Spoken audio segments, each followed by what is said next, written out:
Somebody told Nokia to go big or go home. Well, they haven't gone home yet. The Lumia 1520 is a big boy indeed and sports the same internals as the high-end Android smartphones currently rolling out. This is what we've been asking to see from a Windows phone. Now let's see whether I cared. And if you're in the market for a new smartphone, follow the links below to grab one from mobicity.com and give this video the big thumbs up and tell me what smartphones you want to see covered next.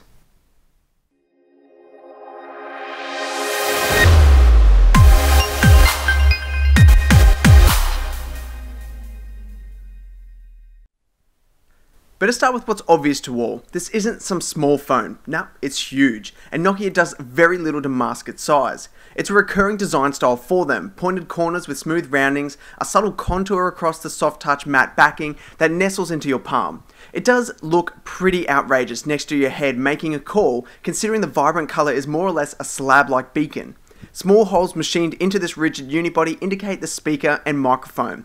The casing rises to the edge of the rear-facing camera, and it's all very seamless, very well constructed, and feels incredibly tough. This does also mean it's kind of heavy at 209 grams, but it's something I kind of love-hate about Nokia phones. The heavier weight is attributed in a lot of ways to the quality of the build, and the quality of the build is very unique and specific to their line of devices.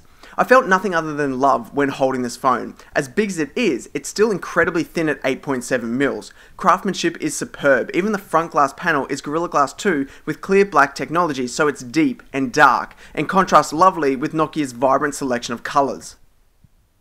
The Lumia 1520 brings nano SIMs to the Nokia line. The tray sits next to the microSD tray, and you do need the key to open both.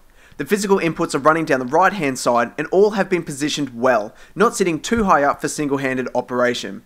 I never felt stretched, but I did often get confused when trying to find the unlock. The buttons loosely sit in their slot. They can be depressed and moved without activating a click and do not sit far from the device's body.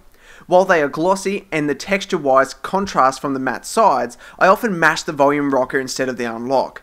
But on a positive note, I appreciated the loudspeaker being offset on the rear panel more, as in landscape watching videos I rarely muffled the sound with my hand. And this is the first Nokia phone to bring several commonplace flagship internals to a Windows Phone experience. The Qualcomm Snapdragon 800 chipset provides a quad-core 2.2 GHz CPU, Adreno 330 GPU and 2 GB of RAM. I can argue that in standard OS operation I really didn't see any great improvement over a dual-core 1 GB of RAM device. Windows Phone has always ran excellently on lower end specifications. They limit background applications and give you great control over them, limit the amount of apps that can be actively running in the multitasking, and in many cases you completely close out of those apps when you switch out anyway. But because the animations of the Windows Phone OS don't appear any faster, jumping in and out of applications takes a designated amount of time. In-app performance, however, was generally faster. The browser responded excellently and gaming never struggled and can now offer faster and richer textures. It also means the phone won't chug when handling some of the more intensive camera applications.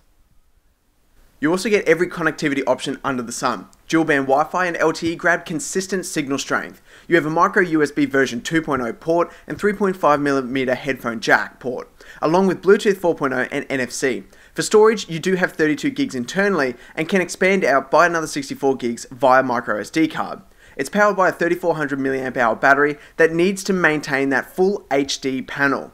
But it did honestly handle well. Heavy media consumption will drain it when streaming, but I would say the average day at work would see myself with over 50% left by dinner. Some days on lighter use I could see 70 to 80% still remain at the end of the day. It exhausted itself at 10 hours of continuous HD video playback. Undoubtedly, this is the best Windows Phone has ever looked, and it's not that it's been presented on a large 6-inch IPS LCD, but it's boasting 1080p resolution, sitting it at a density of 367 pixels per inch. This is the sharpest, richest, and most fulfilled the OS has ever been, and it's about time because it looks great. Viewing angles are adequate, colours vibrant but accurate, and can be honed to taste. Blacks are deep, while whites are blindingly pure. Visibility in daylight is fair as brightness is not an issue. The Lumia 1520 also debuts the new update to Windows Phone 8, going with the moniker Black. It sees a number of worthwhile changes. Now the OS supports Bluetooth Low Energy, keeping it on par with the latest iteration of Android.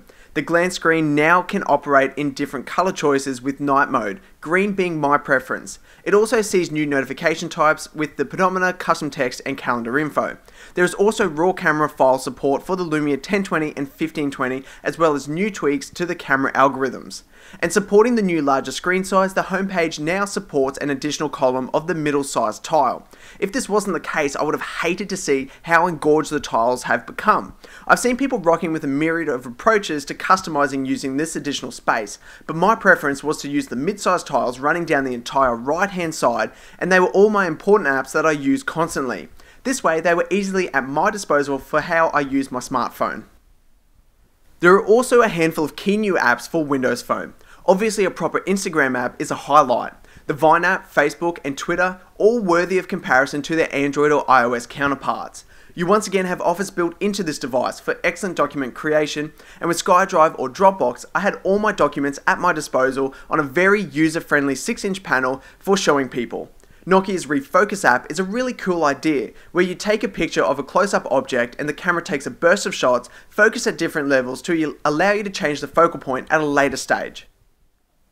The Storyteller app I found very useful as a picture organizer and viewer. The operation and grouping is very predictive, creating a timeline based on when or where a series of shots were taken. You can obviously create groups yourself, label them, and caption individual photos with location data being stored for each, so on holidays around the globe, you have an excellent way of sharing your journey at the end. And this is complemented by Nokia Beamer, where any person can share their screen via another web browser. It isn't a real-time experience in the sense that you're watching the person operate it completely. The user will shake the device to send a screenshot to the viewer. This will be useful for technical support and showing a specific feature more than anything else. The thing most people go on about when reviewing a Windows Phone is the lack of applications. By comparison to Android and iOS, yeah, it is kind of lacking slightly, but I can honestly say I had an application of some description for every app that I normally have on my Android or iOS devices. I had some really fun games too. I managed to achieve 90% of my day-to-day phone usage with this Windows Phone. It isn't always the prettiest, as the blocky colours and text-based interface and design style really isn't as catchy as nice textures and gradients, but apps like Facebook, Twitter and Instagram that took pride in creating a unique variation that still complemented the design principles looked awesome. But so many others tried and failed, and which then gives the OS a half-baked vibe. But waffling my way back to my point, it's the 10% that I wasn't able to achieve that completely ruined the experience for me, either by it not being supported or being so elongated a process that it was exhausting, and I immediately waited till I had the iPad, PC or Nexus 5 available to achieve it. It's a shame too, because everything else is there. It operates fantastically, notifications have a home, multitasking is usable, even voice searching. The dedicated Bing search never got used as usual, but whatever, it's there. And I did have some weird glitches that from time to time caused the phone to go into a weird color scheme, or I lost all audio from the device and was forced to restart it. This was like once every 2 days, I'd say. Not big issues, but not ideal. One thing that kind of surprised me was the loudspeaker. It really is damn loud and clear. It made media playback a joy, even given that it's rear facing and at one end of the device. But the hands down winner in the Lumia 1520 for me is the camera. I have never had so much fun with a smartphone camera, and it's because it was like I had my digital SLR on me all the time. The Nokia camera app has been redesigned to meld the ProCam and SmartCam apps, and throwing in access to quick modes, as well as the most impressive and well thought out design for full manual exposure control. Select from flash, white balance, focus, ISO, shutter speed and brightness. Quickly use the turnstile control to make your selection and have complete control. I pretty much never took a photo in full auto. I tweaked everything the same as I would on my digital SLR, and I had a freaking ball doing it too, because at the end, the photos that came through on the 20 megapixel shooter with Carl Zeiss optics, optical image stabilizer and dual LED flash were beyond words.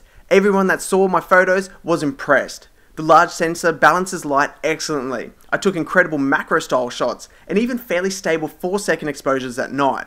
Videos came out great and give you an almost as good control. The OOS is of course an excellent companion for this.